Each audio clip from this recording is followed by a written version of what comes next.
So I'll go through this fairly short order, so we have time for questions at the end. So I hope to take about half an hour or so to get through both these two topics, but there's a lot to cover, so I'll just start right with it. So I'm sure many of you have been following the discussion around what to do with the Keller Auditorium, and that discussion has been ongoing for a number of years, since at least 2017, when the Halpern Landscape Conservancy began looking at the Keller. The city began studying it as well, realizing there's an unreinforced masonry building, dates back to 1917, I believe, inside the 1960 improvements. In addition to being seismically not great, it also has a lot of other deferred maintenance, and as I'm sure as anyone who's been to a Keller performance can attest, it's got some issues. The recent headline was that a glass of beer caused a short, and if you were at the show last Friday, you missed out on a bunch of it. So things like that. The bowl itself, as you can tell, it leaks down below, and so there's sort of a wet side and a dry side where they can do storage. Anyway, it's a fascinating building with a lot of history, but clearly it's the end of its life. And so this discussion about what to do with the Keller has been ongoing now. The city put out an RFEI back a year and a half ago in July of 23. We responded to it along with 8 or 9 other folks.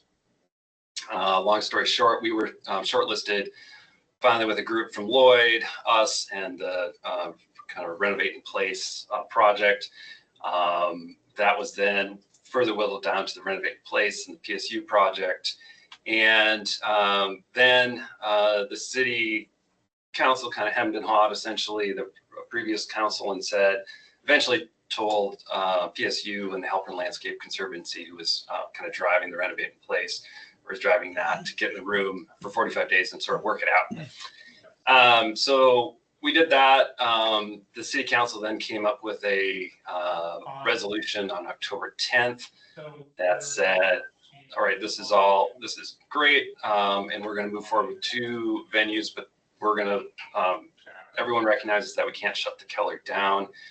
Shuts off all the income for performing arts in the city of Portland, and causes all sorts of issues. And so we need to have a replacement venue. So we're going to move forward with construction at PSU first, and then move on to the Keller. So I just want to go through kind of what our process has been here at Portland State as we've been looking at this project. And it's important to remember that this isn't just a Portland State project. It's really an opportunity for PSU to provide space for this project to occur, as well as meeting our own academic needs on this piece of property. So for those of you familiar with the PSU campus, this isn't any new news, but we do own a hotel there at the PSU venue. You can see there at 405, kind of off ramp at 4th and Lincoln. It's about 4.25 acres. It's about 6 blocks or so from the current Keller down that Halpern Landscape sequence. So that's our proposed site, and the site that we've been studying now for the last essentially year and a half, or about, working with first GBD and then with Bora after that, and a number of other folks as we look at possibilities there. We've done a lot of listening as part of this project over the last year and a half now. You can see the numbers there, but we've gotten up to speed really quickly about the performing arts ecosystem here in Portland and broader region, as well as what it takes to essentially develop a new Broadway capable venue of 24 to 3,000 seats, as well as PSU's own 1,200 seat venue. So a lot of engagement with folks you see there. I learned a lot about theater and the folks that put on the show, both front of house, back of house, as well as the folks that produce the shows. This is the current draft site plan. So again, 4.25 acres.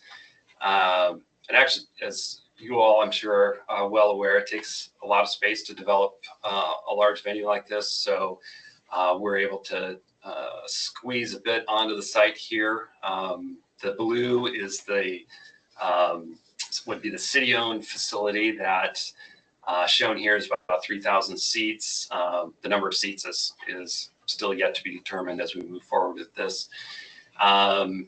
The yellow bars are restrooms. The number 3 will show an image of that. It's the lobby.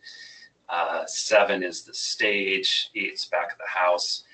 And then on the right side there is the PSU venue, which shown here is about 1,200 seats, and that would be a place for PSU choir and jazz, orchestral programs, and other community partners to perform in. Essentially having many of the same attributes as the larger venue, just in a smaller package.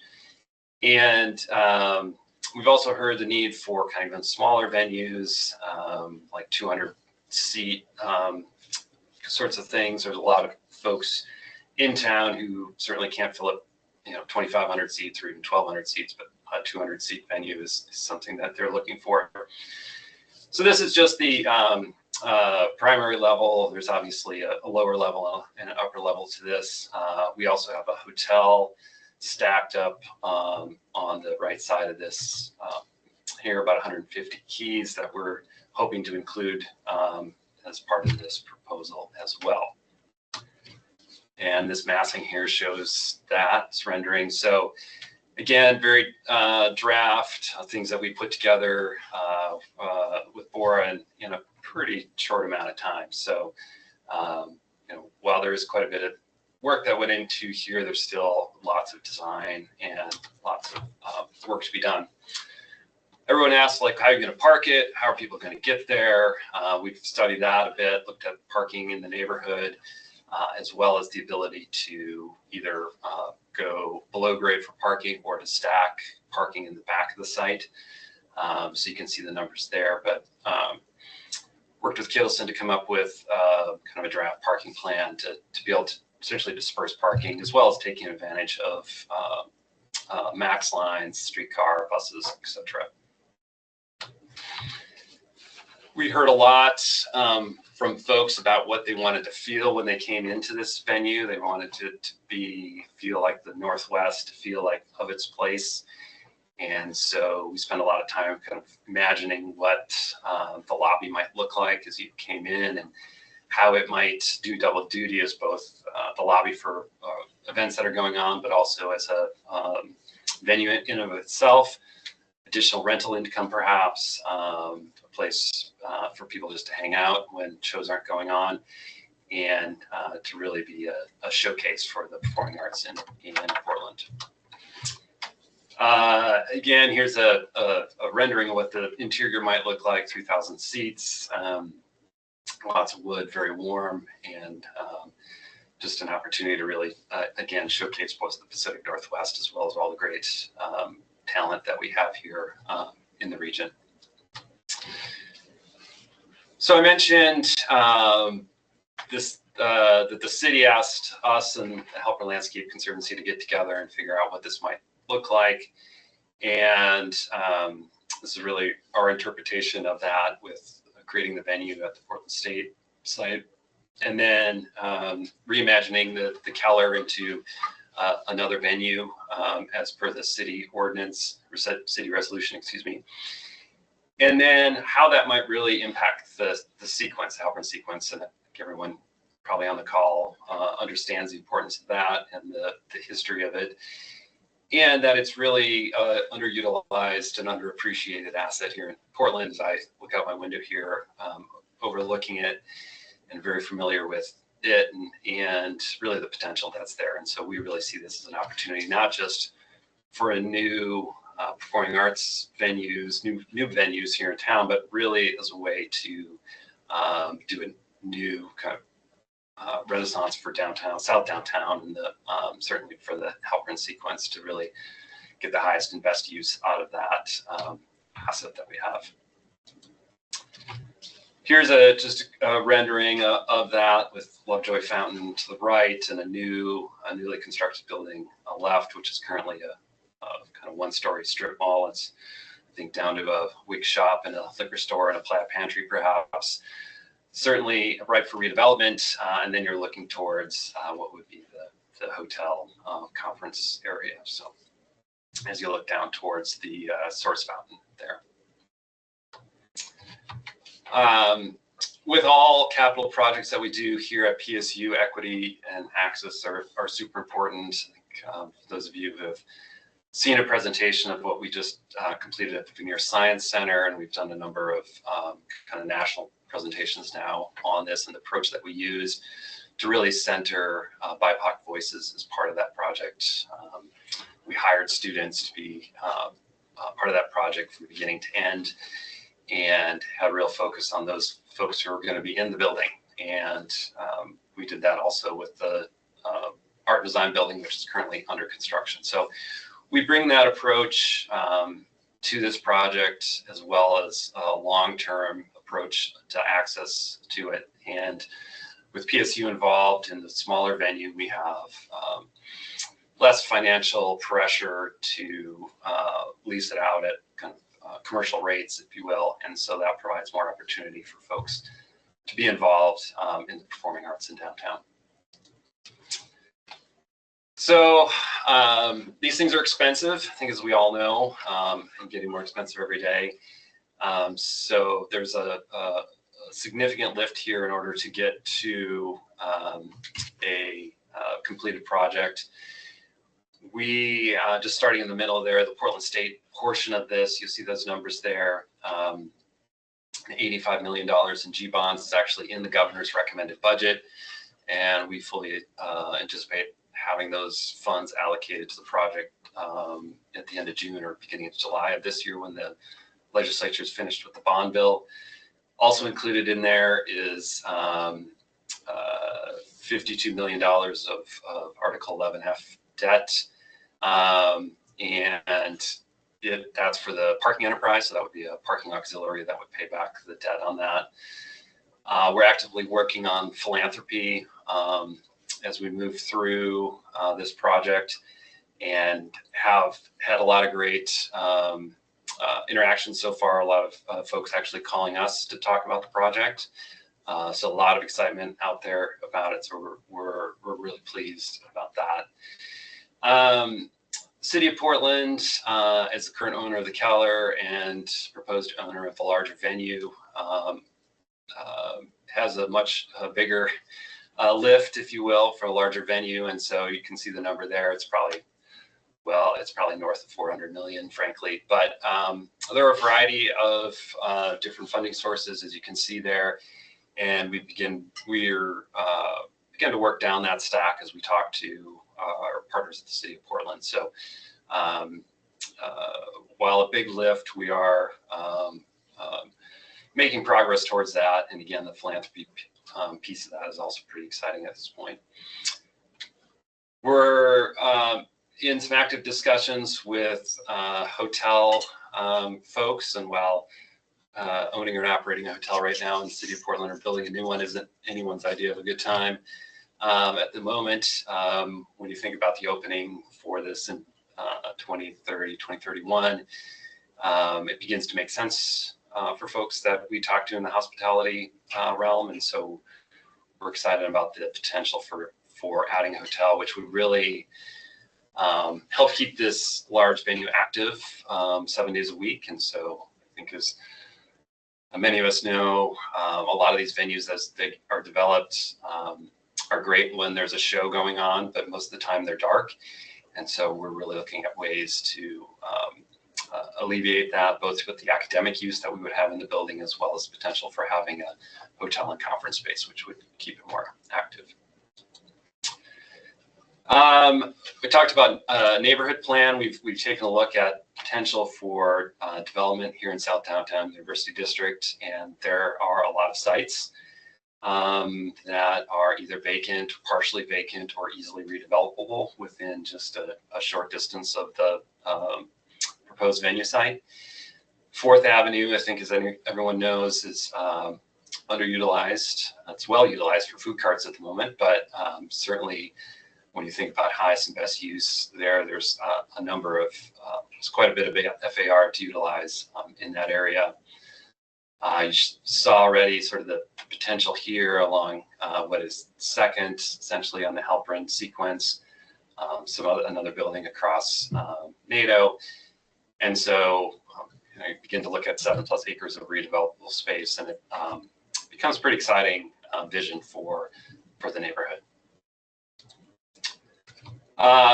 This is the project timeline that we presented to City Council back in, gosh, I guess in the summer, really. So this is changed a little bit, but is aggressive for sure, and is something that we have kind of put out there to try to meet. But there are a lot of things that have to obviously fall into place before any of this can go on, particularly the funding piece of it. We need to have most of that in place before we begin some of these other activities, obviously. So it gives you an idea of just where things are at the moment.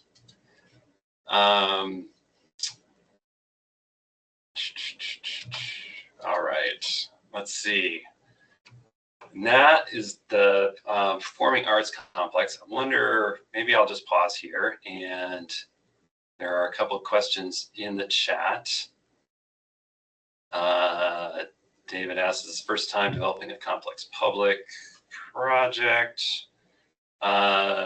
No, so PSU as developer just has done a number of these projects. We've done about $1 billion actually of development over the last 12 years, including the most recently the Vanport building, which is admittedly smaller, but probably a more complex development agreement with 4 public owners that we finished up.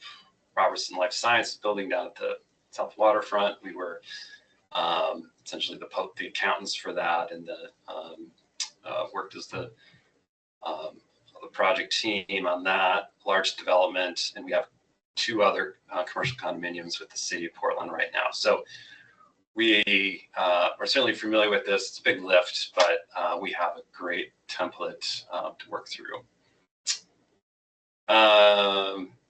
So yes, let's see. Question from Dave. I didn't mean to intuit that there would be another use, but yes, that the current city resolution says 2 Broadway capable venues, 1 at PSU and another at the Keller. So, and there is a study that the city is going to undertake, as is alluded to here, about number of seats that are supported, the various things that are required for both of these venues to go forward. So lots of work left to be done, and some of it that sits squarely within the city's wheelhouse that they need to take on. Jason, I can help you manage with the Q&A stuff. We usually do that too, just to kind of give you a second to take a breath. And it sounds like you might have another sort of fractal to this presentation coming up. Yeah, but, I got a little more. Yep. Well, my question, I was just really curious, and this doesn't have to be a complex answer, whether your office is sort of functions as master developer when you have a triple down like that, where you've got PSU, the city, and a private investor. Does your office sort of perform master developer function? Yes, that is correct. Okay. Okay, great. Good to know. So here's Max Katz asks, which bureau at the city is partnering? Where's the sources of funding, and are those funds already committed? So we've been partnering with the city's office of, no, the name just slipped out of my head. So for folks that do the large venues, right? So the that oversee the Rose Quarter and oversee the Civic State or Providence Park and the Keller. So we're working that group. There's also the group under the arts umbrella of the city now. Those fall within 2 different deputy city administrator offices. So as the city is kind of figuring out kind of where everybody is falling with the new form of government, there's some just some time that's going to take to kind of work all that out. So so we've been working with the venues folks, and then their source of funding, I kind of mentioned the capital stack there, but a variety of different funding sources. And clearly with the city's financial issues right now, that's a sensitive topic. So a lot of work yet to be done there. Sure thing. Thanks for that. So another person asks about the central city, the larger central city vision. Obviously, you're sort of quote unquote on the edge there, but plugged into the middle of the city. So historically, central city investments have helped to catalyze the central city. Now more than ever, that is critical. What do you feel your project's role or part is in that larger vision? Yeah, I mean, I think, obviously, probably none of us are really happy where downtown Portland is right now, is defined by whether you define it as the 405 loop or the larger central city is defined by the comprehensive plan. But certainly major civic projects is what's needed now to really sort of bring development back to Portland, right? That's one of the roles I believe that the city should function as, to really spur development, to say, okay, we're going to take a lead here, and that's going to help facilitate future development. So it's not unlike what you saw happen in the Pearl District back in the late 90s, early 2000s with the streetcar, the viaduct, and the parks that were all done as public projects as part of a larger vision. And this certainly, while a single building certainly is in that vein, I believe, of helping create and anchor a downtown that really is moving forward is the future in performing arts, culture, and education. And having a world-class venue, I think, for Portland is super important moving forward, and something that we could be proud of for the next 100 years. So I see that as a real benefit for downtown. And an observation I have for you from the point and from your presentation is that, effectively doubling the capability of Broadway level entertainment, is a huge, to your point about what does draw people and what does catalyze activity, to double our capacity in that sense, with one of them being brand new and another one repurposed. That's pretty exciting. So Jason, I didn't know, you had mentioned maybe you had another few things that you wanted to go over. So what you thought. Yeah, so I'm going to talk a little bit next about exciting thing we've got going on here. It's called Place Matters, and is a international placemaking competition that we just wrapped up a few months ago. And I'm just going to kind of talk a little bit about broadly about placemaking that's been going on at PSU, and kind of about the future as we move forward with this initiative. So placemaking at PSU, there's kind of a picture of our Oak Savannah, which I'll talk a little bit more about, but really it's been a very student-led, community-led process that's very equity focused here at PSU, and really gives students, faculty, and staff an opportunity to engage with the place, with the campus, and create places here at on the PSU campus that people can identify with, whether you are affiliated with the university or not. So we're excited by kind of the projects we've been doing and about the potential moving forward. So a couple of the ones that you may or may not be familiar with at PSU, during COVID, we had a pop-up skate park emerge on an old tennis court, which was just south of Shattuck Hall, on Broadway, in between the park blocks and Broadway. And super successful placemaking venture that was really the genesis came from PSU students, and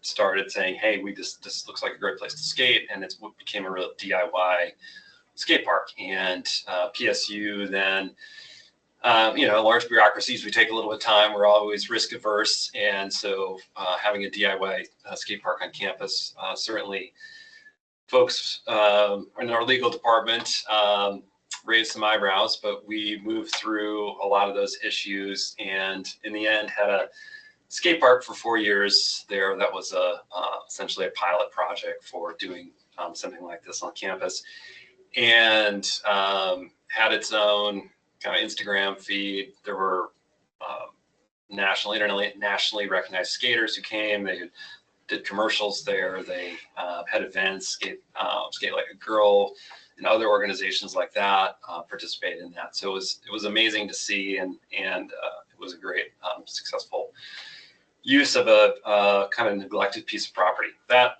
property is now under construction. There's a tower crane there as we build our new building for art and design.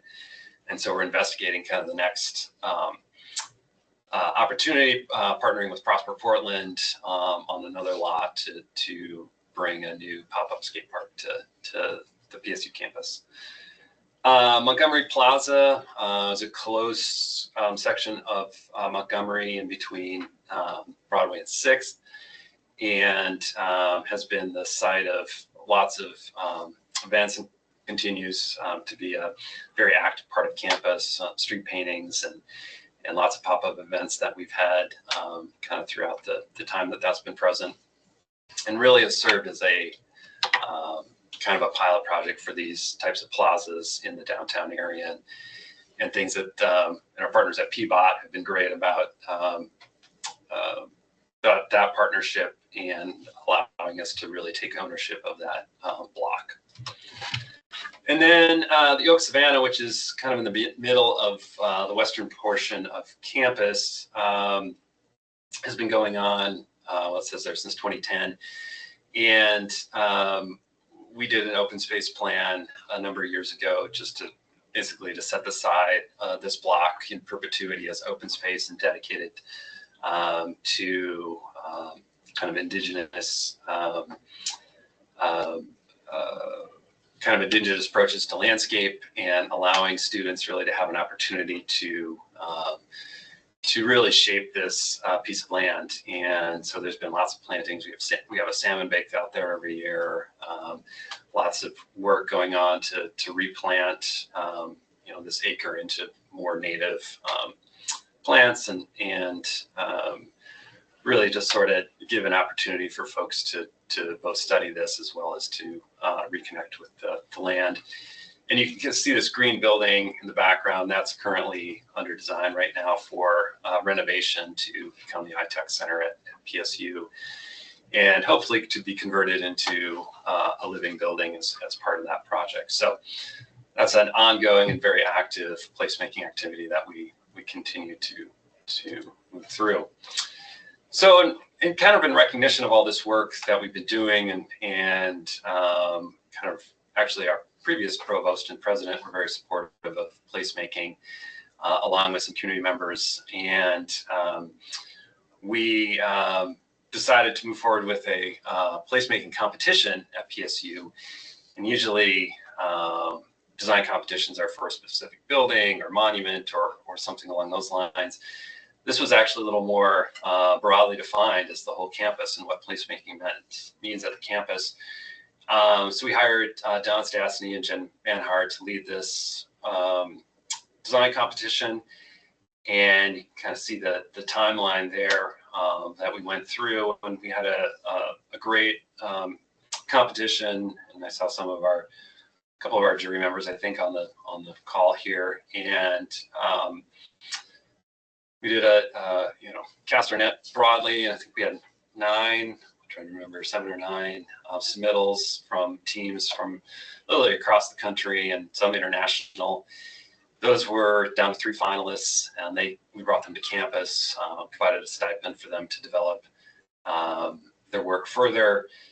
They gave presentations here on campus, and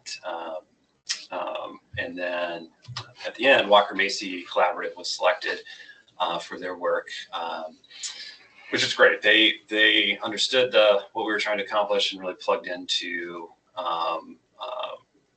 PSU in a real meaningful way.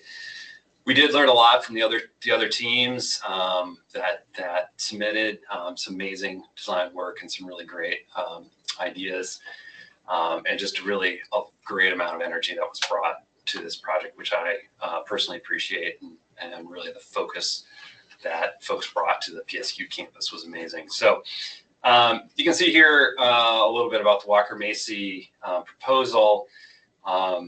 Really focused on this design justice framework, and really, again, giving this framework about how we can move these placemaking projects forward in the future, which we're currently underway on, but also some more practical and some more kind of fun ideas about a PSU Welcome Center, really bringing kind of the energy outside, which has been an ongoing issue at PSU campus, just how you can better kind of celebrate what's happening here, that people can see it, can really take part in it more readily than is, kind of apparent within all the buildings. Really looking at some various places, some of which I've mentioned already with the Oak Savannah, but also looking at kind of various places across campus that could have different sort of interventions applied, and how we might kind of build on some of the work that we're currently doing to move all of this forward. For further designs here that you can kind of get a sense of at least what we're trying to accomplish, and some really great ideas about everything from kind of signage to some permanent kind of outside covered spaces, which has been a long time desire here at PSU, and then kind of really thinking about the next iteration of both Montgomery Plaza as well as the skate park, moving that down to 4th and Lincoln, and really thinking holistically about what how the park blocks might better integrate into the campus and better serve the neighborhood as a whole. So all those are just really exciting ideas that we can take and begin to move forward here at PSU. So we're currently under contract with Walker-Macy to move some of these ideas forward, as we're moving forward with a convening event here in the spring, and beginning to set up just the process by which we can continue to promote placemaking here at PSU. And I failed to mention, but part of the overall idea here was really, how can placemaking here at PSU really impact what else happens in downtown? And are there lessons that we can learn from the work that we're doing, either the process or the final outcome, or design projects that could be applied in other places in downtown? So that's an exciting piece of this, and really using the campus as a helping to prototype some ideas for the larger downtown area. So yeah, so I think I talked about this already. We're fundraising for this project as well. We've had some interest from some kind of long-term donors here at PSU interested in placemaking and the project and the work that we've currently been doing, and about how they might plug in and be involved as we move forward. So that is kind of the extent of it. Moved through that pretty quickly. So trying to leave time for questions, of course. So. Well, really appreciate it, Jason. Yeah, definitely do. And I put in a question, which you just summarily answered very nicely. Although maybe kind of put another way, aside from the idea of the concept of prototyping sort of downtown placemaking, the urban spaces that you have are all shapes and sizes, and depending on where the sunshine is, the kids will use it to great effect or not. And we also went through kind of a real struggle there since COVID till really now. That's kind of putting you on the spot, but any thoughts about that, which led up to kind of opening the competition, or other, as you say, people interested in funding placemaking? Some other thoughts on that? Yeah, I mean, as you certainly camping and sort of unaffiliated folks on the campus is an ongoing issue, as it is in many parts of the city. It really is just this idea of what is the campus? And PSU is obviously an urban serving university. And so the notion of campus at PSU is much different than you might see at Oregon State or U of O or some other land grant college or some small liberal arts college in a small town. It is not sort of that typically, quote unquote, walled sort of area where it's very clear where your campus is and where the rest of the town or city pick up. And so that interface between the city and campus is a fascinating one, and one is both ripe for lots of study, has been studied a lot, but also there's a lot of potential for conflict there, and people are also always like, well, where's the campus start, and where does it end? And so those questions are forever coming up, and are things that as part of this placemaking, we certainly would try to address some of that as we're having this discussion. So that was part of the impetus, and there's folks who think, if we just have better signage, and granted, we definitely need better signage at PSU, but maybe that'll help solve it. Maybe there's some other design interventions that will help solve it. But at the end of the day, there's always going to be that friction between, if you will, the campus and the city that really creates things that are really interesting and really potential for these spaces, as you've seen, sort of the Montgomery Plaza, the pop-up skate park, those things that you wouldn't have happen on a more traditional type of campus. So, Right on. I'm not getting any other questions coming in via the chat, but people are welcome to put your hand up and throw questions out here. We've got a couple more minutes. There's one in the Kathy. there's one in the Q&A. Okay, I had some trouble. Okay, some people can't. All right, well, not downloaded or something from my computer, so I can't see it. Okay, it says, question regarding the auditoriums. With the co-location of venues, are there challenges, opportunities foreseen in both the design and utilization of these spaces to minimize friction between events occurring simultaneously? Sorry, that's a long. Yeah. Yes, that's something that we've certainly thought about. I mean, what happens if you have an event going on in a large venue and an event going on in the smaller venue at the same time? And, from security and ticketing and queuing and all that, how do you really work through that? And, we're not at that level of design at this point.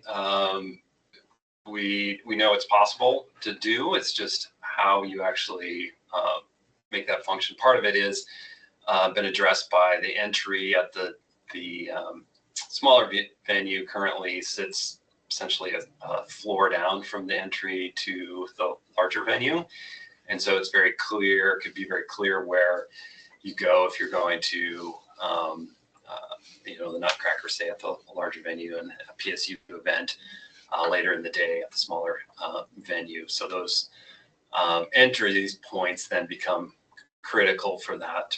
Make sure people get in the right space where they're going, and then just how you handle the shared spaces, because the beauty of having a larger venue like this is that you share those spaces across these two venues, which makes it more efficient, makes it more cost effective, and creates the ability to do some really cool stuff. But at the same time, also becomes a challenge when you're looking at the security and the ticketing and other things as you're moving forward in the operations. So.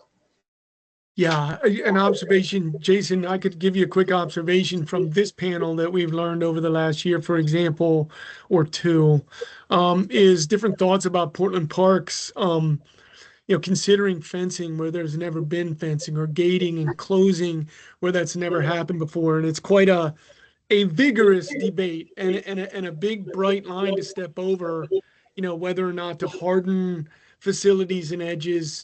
In my humble opinion, that's a very critical consideration when it comes to these third places or placemaking edges and sort of, filtering people through, celebrating those spaces and concerning with security. Openness is always a good thing when it comes to urban design, but I understood that you have lots of things to consider. Just put that out there as something that we got involved in terms of putting a cautionary voice to hardening facilities as a step, versus all the other steps that can be taken to create security, through design or through operations. Anyway, that's just Yeah, a for point sure. from previous panels. Get that out to you because you have a gigantic footprint and lots of space in between spaces. This is a good bit of a hot question coming through, but I'll put it to you and see what you think. We've got a couple minutes. This person, Diana Stewart, says, with the significant layoff of teachers, et cetera, at PSU, how is PSU assessing educational needs versus fundraising for capital projects, auditoriums, and placemaking? Yeah, so yeah, great question. And our primary mission here at PSU obviously is education. And when we're down at the legislature, starting today, advocating for more money for higher ed, right? Oregon is in a terrible place when you think about the amount of per capita funding or per student funding for higher ed. We're in the bottom. I don't know. I think we're 40 something now, 45th or something like that, 41st in the country in funding for higher education. So we as a state don't prioritize funding the operations of our universities, and so that is a major issue, and that's our number one thing that we're advocating for down at the state legislature, along with our partners at the other 6 higher education institutions. And it's important to know that I think most people realize that there's different colors of money, right? So operational money is just for that, pays salaries, pays for our faculty, pays for the utilities and the ongoing operations here at PSU. Capital dollars that we receive from the legislature cannot be used for operations. Those are dedicated to construction of projects here at PSU and the maintenance of those projects. PSU is not going anywhere. We're an institution. We've been here for a while now, and we'll be here for the next 100 plus years. And so as part of that, we're always forward looking and thinking about not only our place currently in the city, but what our place should be and how PSU can take a leadership role in the renaissance of downtown. And that takes vision, it takes investment, and it's something that I think the governor has recognized by putting $85 million in her budget in G bonds for this project.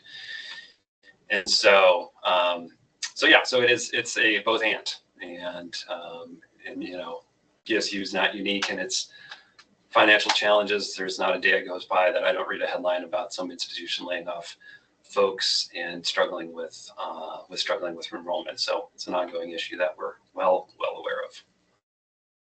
Absolutely. Yeah, I like your win-win idea. Let's push forward on both, right? It's not an either or necessarily an either or consideration, but got to do it all. Well, great. Well, Kathy, do you see any questions in the Q&A slot there? No, there aren't any others. I don't see any more coming in through the chat. Jason, I'm going to give you a couple of minutes here to wrap up. We appreciate it so much, and then I'll close it up. Everybody's got a 1 o'clock, or at least I do. Yeah, I just say thanks again for the panel. I really appreciate the time.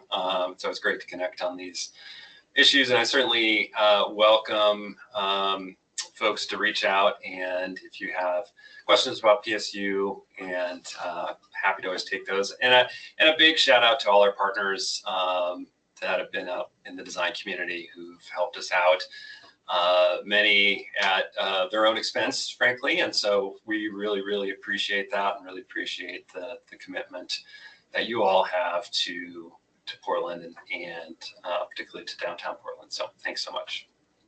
Terrific. Well, yeah, absolutely. Great presentation. Fantastic, large scale, interesting, culturally focused projects, educational. Walker Macy, local talent, kicking off, and just terrific to know. I mean, Jason, if you don't mind, it would share your email here on the chat, or folks can track you down maybe just on the PSU website, I assume, to send you a quick email if that's okay with you, as you had just said. That would be great. We really do appreciate your time coming out here and showing it. We've got lots and lots of members that were interested. Sorry for the glitchy start here. We've switched platforms, and you did admirably in that context, better than I did. So appreciate it so much. Everybody, thanks so much for being here. Look forward to the next one. I'm going to blank on what our next subject is. We're slotted for February. Jeremy, can you help me on that? Can anybody help me on that? It's the sustainable urban design. Nico and Karin are going to talk about that. Okay, thank you The very handbook. much. And it's Yeah, on the so 18th. our good friend Nico Larco, professor at U of O, has just published with Karen Knudsen. Knudsen, now mayor of Salem, Oregon, Eugene, Oregon. Thank you. Goodness, I'm making my way through here. Are going to present their brand new textbook, Sustainable Urban Design, and take lots of Q&A. So I expect everybody to show up for that, because we don't just design urban stuff, we design it sustainably. And look forward to seeing you all at the next urban design panel. What is it? It's the 18th of February. 18th, thank you, Tuesday at noon. Thanks Paul, again, did you want to say Jason. something, Paul? You've unmuted. I don't want to leave before you. Nope. Oh, okay, Thank then you for never all mind. being here. Jason Franklin, thank you so much. Thanks so much to PSU for all that good work. Take care. We'll talk again soon. Have a great day, everyone. You as Thanks, well. everyone.